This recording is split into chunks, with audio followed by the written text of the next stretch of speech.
Hi hello welcome back to our channel. నేను వితిక. ఎట్లున్నారు అందరూ? మస్తున్నారులే. ఇంకో కొత్త వీడియోతో మీ ముందుకు వచ్చి. పెళ్ళి అంటేనే అందరి లైఫ్లో చాలా ఇంపార్టెంట్ ఫేజ్ కదండి. ఈ వీడియో వచ్చేసి మా అన్నయ్య వదిన ఎంగేజ్మెంట్ వీడియో. మా అన్నయ్య వదిన ఎంగేజ్మెంట్కి నేను ఒక్కదాన్నే వెళ్ళాను. అత్తమ్మ వాళ్ళు ఎవ్వరు రాలేదు. ఎందుకంటే అప్పటికే మామయ్య చనిపోయి 1 month కూడా అవ్వలేదు. నేను కూడా అన్నయ్యకి ఏంటంటే తన పెళ్ళిలో తన రిలేటెడ్ ఏ దాంట్లో అయినా సరే నేను ముందుండి అన్నీ నా చేతుల మీదకి ఏం జరగాలి అని అనుకునేవాడు. పాపం వాడి ఫేట్ ఏంటో నాకు తెలియదు, కానీ వాడి ఎంగేజ్మెంట్ నుంచి ఏ పెళ్ళి ఫంక్షన్లో దేంట్లో నేను ముందు లేను. అన్నిట్లో లేటే వెళ్ళాను, అన్నిట్లో దూరమే ఉన్నాను. ఇక్కడ మా అన్నయ్య చూడండి, మా వదినని సతాయిస్తున్నాడు.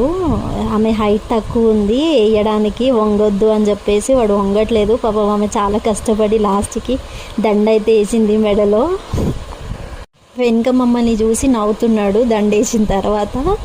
ఇంకా లాస్ట్కి అప్పటి వరకు స్టేజ్ ఎక్కలేదు, కానీ అత్తలు పిన్నిలు అందరూ తిట్టినారు నన్ను. నీకేమవుతుంది స్టేజ్ మీదకి వెళ్తే, నువ్వు వెళ్ళొచ్చు ఏం కాదు అంటే. లాస్ట్కి ఆ రింగ్స్ ఎక్స్చేంజ్ చేసుకునే అప్పుడు కేక్ కటింగ్కి మాత్రమే నేను వెళ్ళిన.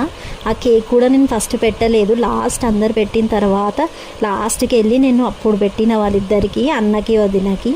ఎంతైనా ముందు నిలబడి అన్నీ చేయాల్సిన మనము చుట్టంలాగా నిల్చోవాలి, పక్కకి ఏం చేయొద్దు అంటే చాలా బాధ ఉంటుంది కదా. అందులోనూ అన్నయ్యకి నా చేతి నుంచి ఏదైనా చేస్తే పాజిటివ్ అవుతుందని వాడికి చిన్నగా ఉన్నప్పటి నుంచి ఒక ఫీలింగ్ ఉంటుంది. అది వాడి పెళ్ళిలో మాత్రం ఎప్పుడు అవ్వలేదు. ప్రతిసారి చేసేదాన్ని. వాడు ఎక్కడికి వెళ్ళినా ఏం చేసినా నేను ముందుండి నేను ఫస్ట్ వాడికి ఏదైనా చేసేదాన్ని. కానీ ఈసారి మాత్రం వాడి పెళ్ళి మెయిన్ ఇంపార్టెంట్ ఫేజ్లోనే వాడికి ఏం చేయలేకపోయినా పెళ్ళిలో. ఇంకా ఎంత బాధ ఉన్నా ఫేస్ మీద ఒక స్మైల్ మెయింటైన్ చేసి అందరితో పాటు ఎంజాయ్ చేస్తూ ఫొటోస్ దిగి వాళ్ళకి నేను హ్యాపీగా ఉన్నా అని చూపించి వాళ్ళని కూడా హ్యాపీగా ఉండమని చెప్పేసి మా అత్తలతో, మా కజిన్స్తో, మా అక్క చెల్లెళ్ళతోని అందరితోని ఫొటోస్ దిగి మమ్మీ వాళ్ళతో అందరితో దిగేసి ఎంగేజ్మెంట్ కంప్లీట్ చేసుకొని ఇంటికి వచ్చేసిన. Thank you so much for watching. మీకు ఈ వీడియో నచ్చితే like, share and subscribe to our channel.